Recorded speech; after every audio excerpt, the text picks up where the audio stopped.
성경에는 그 하나님을 부르는 많은 호칭이 있습니다.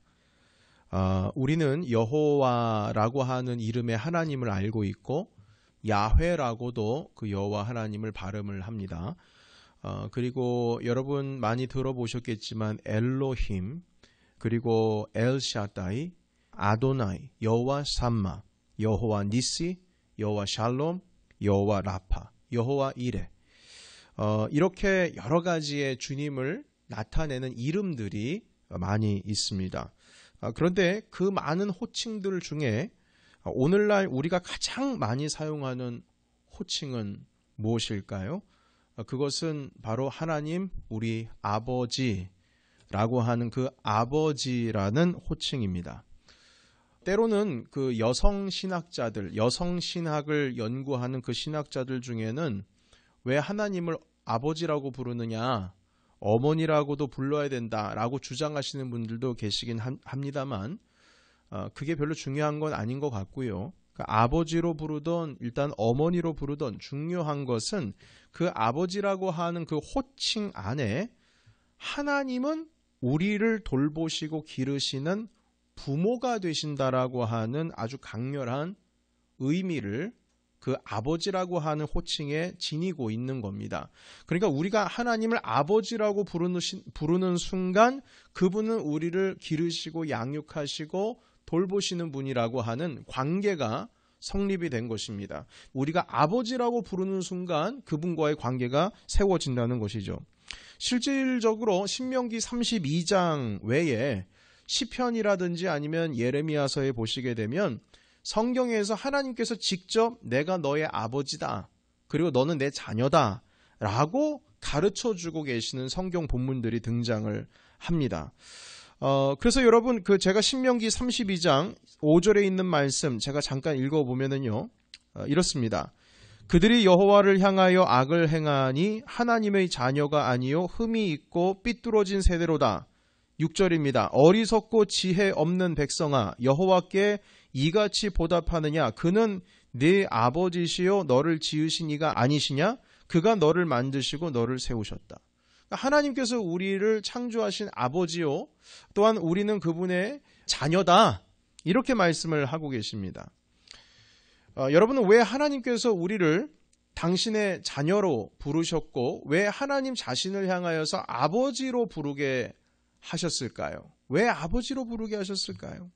그 이유는 먼저 그분께서 우리를 창조하신 창조자 하나님이시기 때문입니다.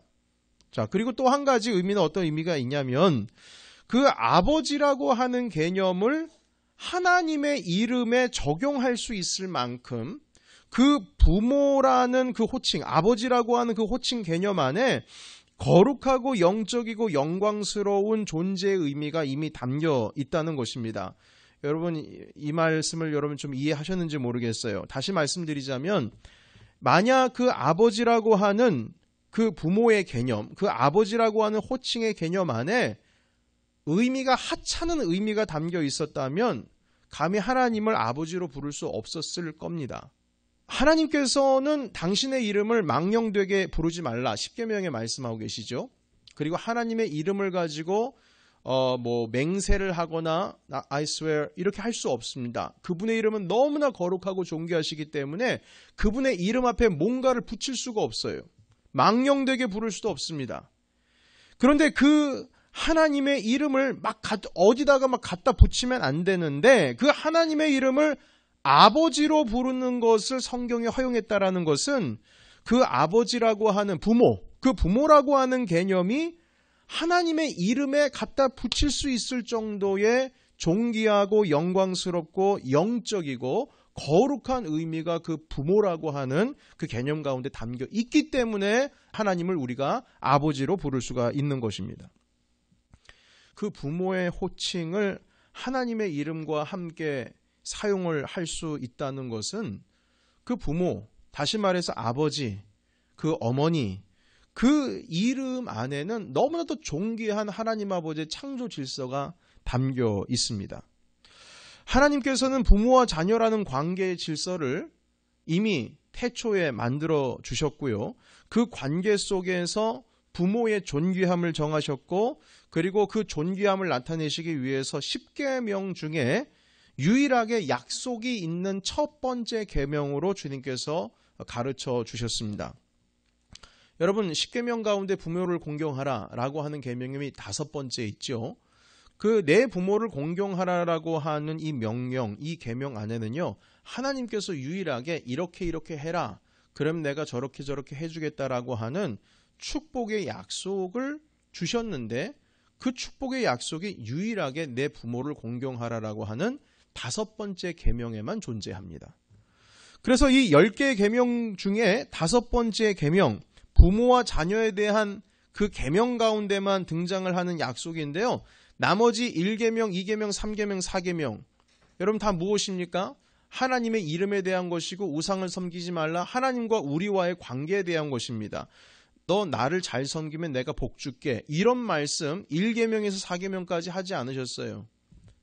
그리고 6계명에서부터 나머지 계명, 내 이웃의 것 탐내지 마라, 간음하지 말라, 살인하지 말라, 거짓 증거하지 말라, 이런 나머지 계명, 사람과 사람 사이에 있는 계명 가운데 약속하지 않으셨어요. 그거 잘 지키면 내가 복 줄게, 이런 약속 안 하셨어요. 오직 한 개, 내 부모를 공경하라, 그리하면 네가 살아있는 동안에 너의 생명이 길리라, 이렇게 약속을 해주셨다는 겁니다. 그러니까 그 10계명, 10개의 계명 중에 유일하게 하나님께서 축복의 약속을 주신 계명이 부모와 자녀와의 관계 속에서 일어나는 질서인 것이죠. 그러니까 이만큼 하나님께서 약속이라고 하는 복의 약속을 허락하실 만큼 하나님께서는 부모와 자녀와의 관계를 아주 중요하게 생각하시고 그 질서를 아주 중요하게 지금 주님께서는 정하고 계신다는 사실입니다.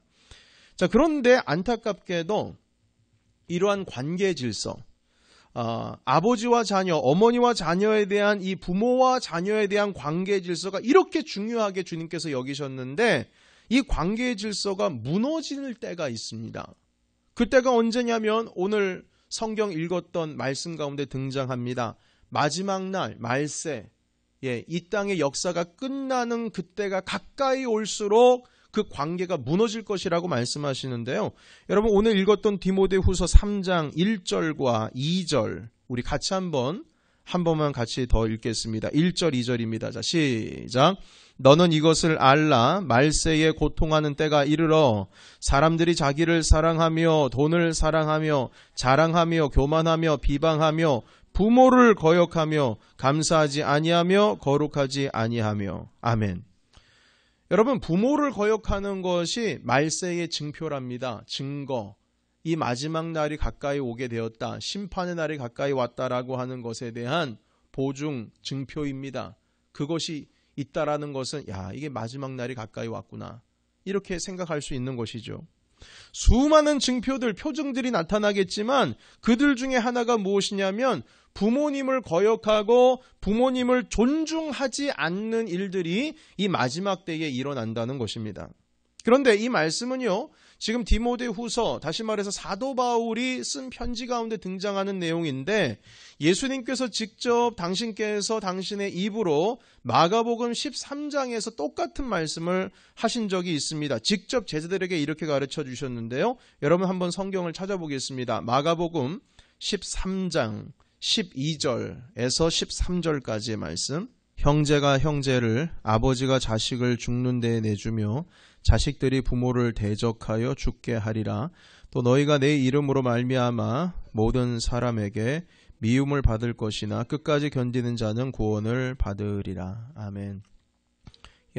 마가복음에 지금 등장하는 일입니다. 마지막 날에 일어날 잔인한 일들에 대해서 열거하고 있는데요. 그 많은 일들 중에 12절에 보시게 되면 부모와 자녀의 관계가 완전 뒤죽박죽. 근데 그 뒤죽박죽이라는 것이 단지 존중하고 안 하고가 아니고 죽음에까지 이르게 되는 그런 관계로 변질될 것임을 가르쳐 주셨습니다. 이것이 말세의 증표입니다. 그러니까 하나님께서 10계명에도 지키면, 이 약속을 지키면 베푸실 그 축복까지 약속할 정도로 아주 중요하게 다루신 관계가 부모와 자녀와의 관계인데, 그리고 하나님 당신 자신을 부를 때에도 아버지로 불러라 라고 할 정도로 당신의 이름을 건 호칭 아닙니까? 아버지라고 하는 것이. 그만큼 하나님께서 존귀하게 여기시는 관계였고 그 중요하게 여기시는 질서였는데, 마지막이 가까이 올수록 주님께서 중요하게 여기시는 그 질서가 다 무너진다는 겁니다. 완전히 다 깡그리 무너진다는 거예요. 하나님께서 다스리는 질서가 무너지는 것은 곧 하나님을 대적하는 일입니다. 마지막 날에 이렇게 하나님을 대적하는 일들이 일어날 것이다 말씀하셨습니다. 자, 그런데 다행인 것은 무엇이냐면, 마지막 날이 가까이 올수록 성경에는 부모와 자녀의 관계가 무너지는 것이 아니라 오히려 또 다른 한편으로는 회복되는 경우도 주님께서 말씀하신 적이 있습니다. 여러분 한 구절 더 찾아볼까요? 말라기인데요. 말라기 4장 5절에서 6절 말씀입니다.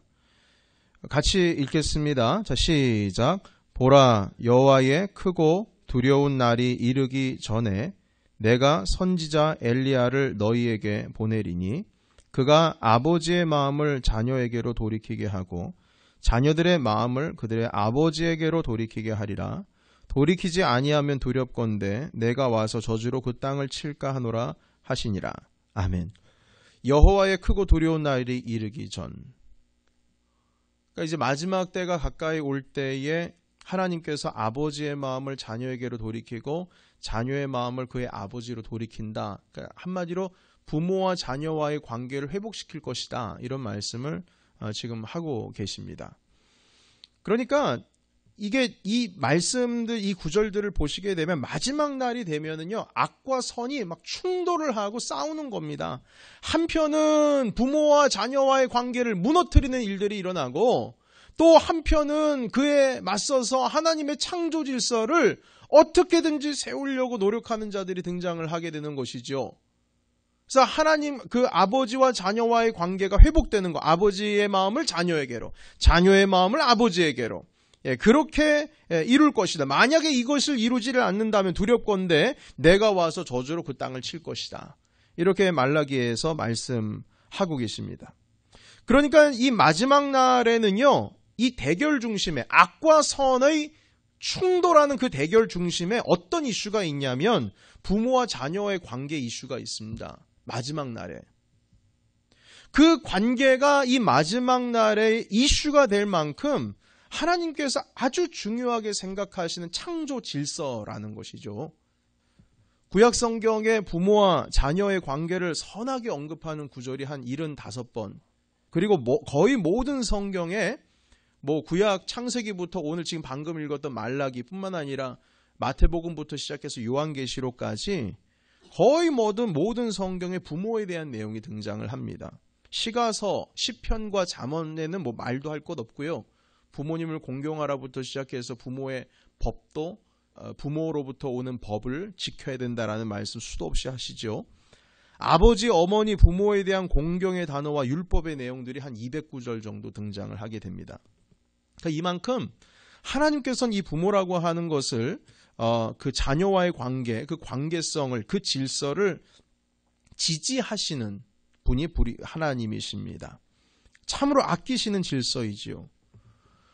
그리고 하나님께서는 그 율법서를 창세기부터 레위기, 민수기, 신명기까지 보시게 되면 하나님의 자녀의 세대가 복받을 수 있는 길을 부모와의 관계를 통해서 그 축복이 흘러가게 하셨습니다. 하나님께서는 아브라함을 부르실 때에 아브라함을 열국의 아버지로, 그리고 사라를 열국의 어머니로 부르셨고, 그리고 여러분 야곱 같은 경우에는 쌍둥이 형제가 있었지요. 그 형 이름이 뭐죠?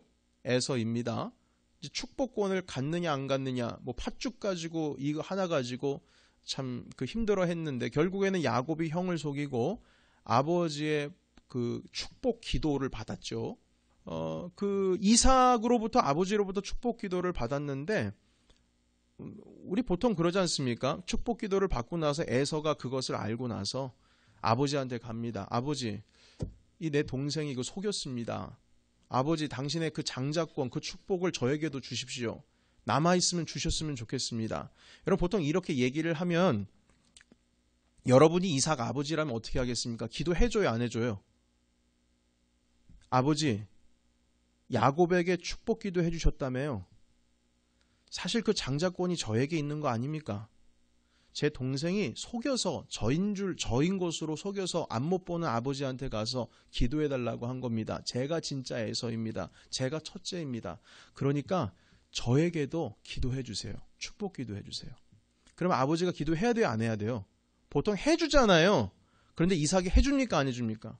안 해줘요. 왜냐하면 이미 다 빌었다는 거예요. 야곱한테. 그러니까 하나님께서 이삭의 머리끝에서부터 발끝까지 가지고 있는 그 개념은 무엇이냐면 하나님의 복이 내 손을 통해서 그 야곱에게 기도했으면 마음으로 믿고 이 아이에게 하나님께서 허락해 주신 그 장자의 권한과 모든 복들이 있을지어다 하면 어떻게 되는 거예요? 되는 거예요. 그리고 나머지 줄 게 없어요. 그러니까 영적이라고 하는 것도 그냥 막 남발하는 게 아닙니다. 뭐 이렇게 기도해주고 이렇게 그래 기도해줄게 이렇게 남발하는 것이 아니고 실질적으로 눈에 보이지 않는 것이지만 하나님께서는 그 아버지의 손을 통해서 축복권, 그 권세를 통하여서 이미 야곱에게 그것이 실질적으로 복이 임하게 된 것이죠. 그러니까 더 이상 줄 게 없다는 거예요. 아니 그냥 말이라도 좀 기도해 주시면 얼마나 좋아요. 근데 그걸 안 해줘요. 왜냐하면 그게 실제니까. 줄 게 없으니까. 실제로 줄 게 없으니까요. 그러니까 제가 이 말씀을 드리는 이유는 무엇이냐면 아버지의 그 축복권, 부모로부터 오는 그 권세가 실제한다니까요. 그게 실제한다니까요. 그냥 공중에 떠도는 아니면 그냥 우리가 그냥 듣기 좋은 소리로 야 아빠가 복기도 하면은 뭐 되지. 그냥 막연한 그것이 아니고 실질적으로 기도하면 아이에게 축복이 임하신다니까요. 그걸 가르쳐주고 계시는 거예요. 그래서 이 창조 질서 가운데 부모와 자녀와의 질서가 얼마나 중요하냐면 하나님께서 열국의 아비를 아브라함으로 열국의 어미를 사라로 그렇게 주셨는데 그 부모와 자녀와의 관계를 통하여서 그 복이 이어진다는 사실인 것입니다. 한마디로 부모와 자녀의 관계가 그만큼 중요한 창조 질서라는 것이죠. 그 관계가 무너지게 되면 어떻게 됩니까? 그 복이 내려가지를 못하는 겁니다. 흘러가지를 못하는 것이죠. 그래서 이 질서를 잘 지켜나가는 것, 아버지와 어머니와 나의 관계를 이 관계 질서를 더욱더 풍성하게 하는 것이 하나님께로부터 복을 얻는 길이 된다는 것입니다.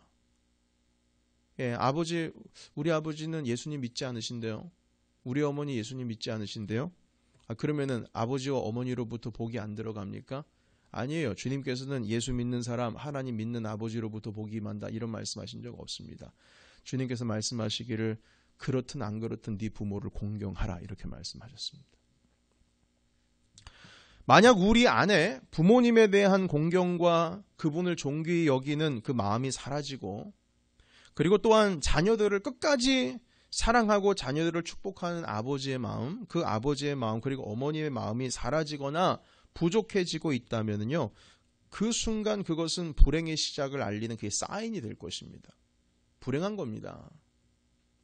이 질서는 부모와 자녀와의 관계뿐만 아닙니다. 교회와 성도의 관계 또한 부모와 자녀의 관계 똑같습니다. 교회와 성도와의 관계도 같습니다. 여러분 혹시 이런 말씀 들어보신 적 있나요? 교회는 성도의 어머니다. 교회는 성도의 어머니다. 이 말은 우리가 잘 아는 종교개혁자 존 켈빈 목사님께서 하신 말씀입니다. 교회를 통하여 성도들이 영적인 돌봄을 받지요. 그리고 영생의 말씀에 꼴을 먹습니다. 그리고 새로운 가족, 영적인 생명이 교회를 통해서 태어나기도 합니다. 교회는 어머니의 품이요. 또한 벗어날 수 없는 구원의 배, 방주이기도 합니다. 그래서 성도는 교회를 떠나서는 존재할 수 없다. 이렇게까지 말했습니다. 아기가 어머니의 품을 떠나면 살 수 없는 것처럼 성도가 교회를 떠나면 살 수 없다. 이렇게 말씀하셨어요. 그리고 이 교회와 성도의 관계를 부모와 자녀의 관계, 교회는 성도의 어머니다 라고 이러한 부모와 자녀와의 관계로 언급한 사람은 존 칼빈뿐만 아니라 마틴 루터도 비슷한 말씀해 주셨고요. 또한 존 칼빈은 1500년대 중세시대 때의 사람인데 이미 AD 200년, 300년 초창기 초대교회 그 시대 때의 교부라고 있습니다. 이 교부라고 하는 말은 어떤 의미냐면 이제 그 영적인 아버지라고 하는 뜻인데 예수님의 제자가 있지 않습니까? 그 제자를 사도라고 합니다. 그 제자의 제자를 뭐라고 하냐면 속사도라고 합니다. 그리고 그 또 제자의 제자가 있지 않겠습니까? 그런 사람들을 우리가 교부라고 합니다. 교부 시대라고 하는데 그 교부 시대는 바로 AD 200에서 한 300년 그 사이가 됩니다. 그러니까 예수님께로부터 받은 그 가르침을 제자가 또 제자를 낳고 한 바로 그 세대입니다. 그때 당시에 있었던 분이 키프리안이라고 하는 저쪽 아프리카 지중해랑 맞닿는 지금의 한 튀니지, 알제리 그쯤에 있는 교회의 감독이 있으셨는데요. 그분과 또한 성 어거스틴, 우리가 잘 알지요. 어거스틴이라고 하시는 그분이 바로 200년, 300년대에 계셨던 분들이십니다. 그분들도 똑같은 말씀하셨어요. 교회는 바로 성도들의 어머니다. 그래서 그 키프리언이라고 하는 그 교부는 이렇게 급진적인 말까지 했습니다. 이런 말을 했어요. 만약 당신이 교회를 당신의 어머니로서 인정하지를 않는다면 당신은 하나님을 당신의 아버지로 가질 수 없습니다. 그러니까 교회가 당신의 어머니가 될 수가 없다면 당연히 하나님이 당신의 아버지가 될 수가 없습니다. 이렇게까지 말을 했습니다. 그러니까 마지막 때가 가까이 올수록 부모와 자녀의 관계가 무너지듯이 영적인 세계 질서도 마찬가지입니다. 마지막 때가 가까이 올수록 바로 교회와 성도의 관계도 어떻게 됩니까? 무너질 가능성이 아주 높습니다. 교회에 대한 존경심이 사라지고 교회의 거룩성이 사라지고 그리고 교회의 영적 질서도 무시당하고 사라지게 됩니다. 여러분 오늘날 교회의 거룩성과 이 거룩한 영적인 질서를 인정하는 성도들이 얼마나 되실 것 같습니까? 제 눈에는 거의 없는 것 같아요. 부모가 부모로서의 존귀함을 지켜야 하는데 이 교회가 교회로서의 존귀함을 지키지를 못하는 겁니다. 자녀는 자녀로서 부모를 존중히 여기고 공경하는 태도를 가져야 되는데 성도가 성도로서 교회를 존중히 여기지를 못하고 거룩하게 여기는 태도가 사라지게 되는 겁니다. 한마디로 아버지의 마음, 어머니의 마음, 자녀의 마음이 가정에서도 사라지는 것이고 교회 공동체 안에서도 사라지는 것이죠.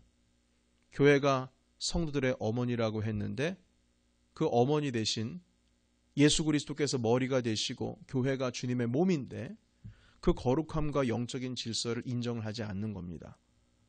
그러니까 마지막 때가 가까이 오면 아버지의 마음, 부모의 마음들이 다 사라지고 자녀가 부모를 존중히 여기는 마음 사라지고 마지막 때가 가까이 올 때 그 관계 질서가 다 무너지는 것처럼 교회와 성도의 관계도 무너진다는 말씀, 우리가 그렇게 이해할 수가 있을 것입니다.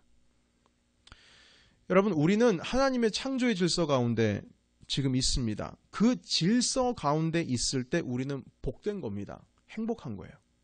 하나님의 질서를 만들어 주셨는데 그 질서 가운데에 없거나 우리가 존재하지 않거나 아니면 그 질서가 무너지게 된다면 그때부터 불행은 시작이 되는 것입니다.